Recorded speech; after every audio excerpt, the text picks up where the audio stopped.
Hey, I'm Mindy Kniss. This is the Daily Rage. I wanted to show you a very simple corn trade that I did this morning. Corn is currently trading in the March contract, so you can see ZC0325 up here.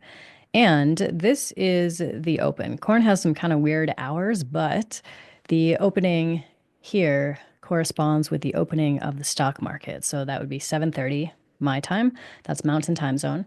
So I kind of just watched it for a few minutes, and after this little bit of a doji here, I know you can't really see that because this wording is covering it up, but anyway, it was like red, red, red, and then doji. But then this candle had some pretty nice momentum. So I did end up going short on this one, wrote it down to here. Then it started bouncing, and I was like, all right, like I don't want to give all my profit back. And if you see where the parabolic SAR stopped, that is where I got out, covered my short, took my profit. That's $100. Now, how does this work in terms of corn? As you can see over here on the dome, corn trades in quarter point increments.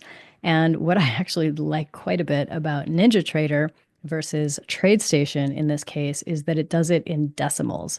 If you're looking at TradeStation or some other platforms, you may see them in fractions still, which to my mind is just a little old school. It's like the way things used to be.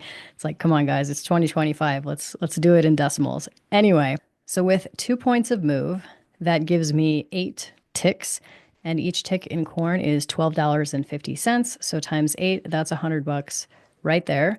Very, very simple trade. And as you can see, thankfully, like I was talking about gratitude yesterday, I am very, very, very grateful that I was able to gain some profit today. You can see 607 was my total realized profit for the day.